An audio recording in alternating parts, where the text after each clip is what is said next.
The Wonderful Wizard of Oz. Chapter 6. The Cowardly Lion. All this time Dorothy and her companions had been walking through the thick woods. The road was still paved with yellow brick, but these were much covered by dried branches and dead leaves from the trees. And the walking was not at all good. There were few birds in this part of the forest, for birds love the open country where there is plenty of sunshine. But now and then there came a deep growl from some wild animal hidden among the trees. These sounds made the little girl's heart beat fast. For she did not know what made them, but Toto knew. And he walked close to Dorothy's side. And did not even bark in return. "How long will it be?" the child asked of the Tin Woodman. "Before we are out of the forest?" "I cannot tell," was the answer. "For I have never been to the Emerald City. But my father went there once, when I was a boy. And he said it was a long journey through a dangerous country. Although nearer to the city where Oz dwells, the country is beautiful. But I am not afraid so long as I have my oil can. And nothing can hurt the Scarecrow, while you bear upon your forehead the mark of the Good Witch's kiss. And that will protect you from harm." "But Toto," said the girl anxiously. "What will protect him?" "We must protect him ourselves if he is in danger," replied the Tin Woodman. Just as he spoke there came from the forest a terrible roar. And the next moment a great lion bounded into the road. With one blow of his paw he sent the Scarecrow spinning over and over to the edge of the road. And then he struck at the Tin Woodman with his sharp claws.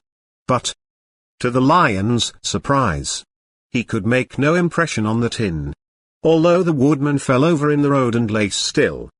Little Toto, now that he had an enemy to face, ran barking toward the lion.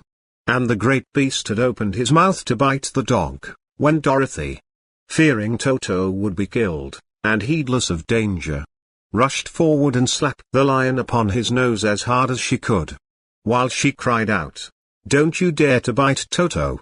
You ought to be ashamed of yourself, a big beast like you, to bite a poor little dog." "I didn't bite him," said the lion, as he rubbed his nose with his paw where Dorothy had hit it. "No. But you tried to," she retorted. "You are nothing but a big coward." "I know it," said the lion, hanging his head in shame. "I've always known it. But how can I help it? I don't know. I'm sure. To think of your striking a stuffed man. Like the poor Scarecrow."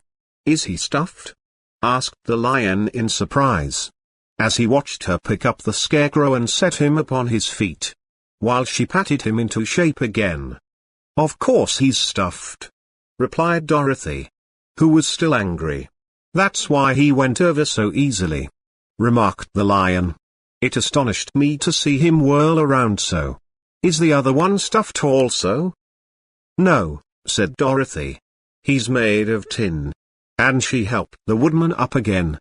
"That's why he nearly blunted my claws," said the lion. "When they scratched against the tin it made a cold shiver run down my back." "What is the little animal you are so tender of?" "He is my dog, Toto," answered Dorothy.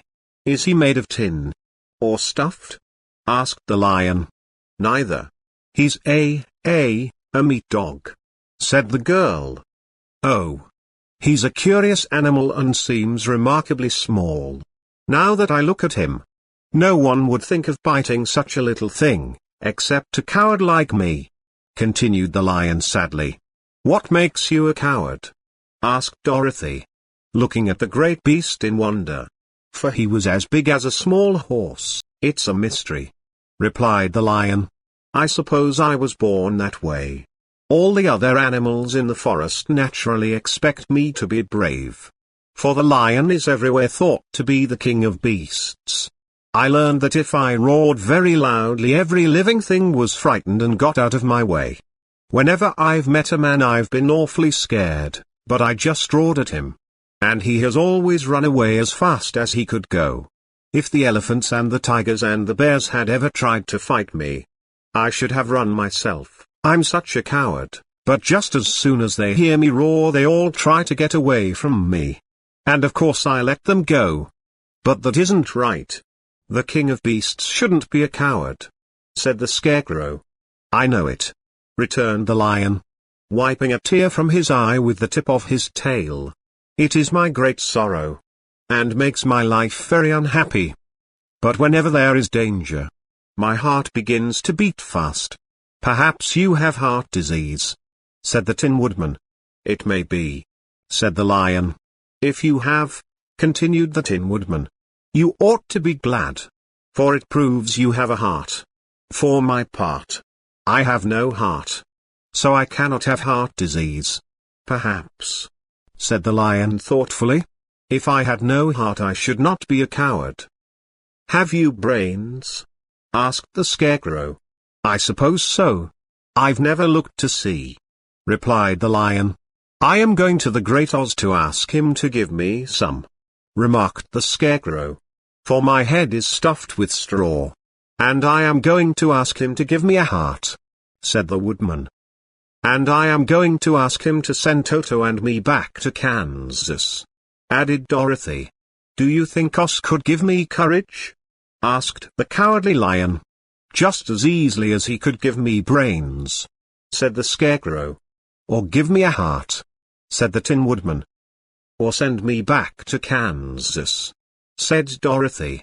"Then, if you don't mind, I'll go with you," said the lion. "For my life is simply unbearable without a bit of courage." "You will be very welcome," answered Dorothy. "For you will help to keep away the other wild beasts. It seems to me they must be more cowardly than you are if they allow you to scare them so easily." "They really are," said the lion. "But that doesn't make me any braver. And as long as I know myself to be a coward I shall be unhappy." So once more the little company set off upon the journey, the lion walking with stately strides at Dorothy's side. Toto did not approve of this new comrade at first, for he could not forget how nearly he had been crushed between the lion's great jaws. But after a time he became more at ease, and presently Toto and the Cowardly Lion had grown to be good friends. During the rest of that day there was no other adventure to mar the peace of their journey. Once, indeed, the Tin Woodman stepped upon a beetle that was crawling along the road, and killed the poor little thing. This made the Tin Woodman very unhappy, for he was always careful not to hurt any living creature.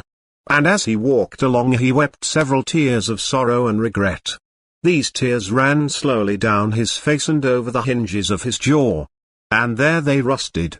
When Dorothy presently asked him a question the Tin Woodman could not open his mouth, for his jaws were tightly rusted together. He became greatly frightened at this and made many motions to Dorothy to relieve him, but she could not understand. The lion was also puzzled to know what was wrong. But the Scarecrow seized the oil can from Dorothy's basket and oiled the Woodman's jaws, so that after a few moments he could talk as well as before. "This will serve me a lesson," said he, "to look where I step. For if I should kill another bug or beetle I should surely cry again.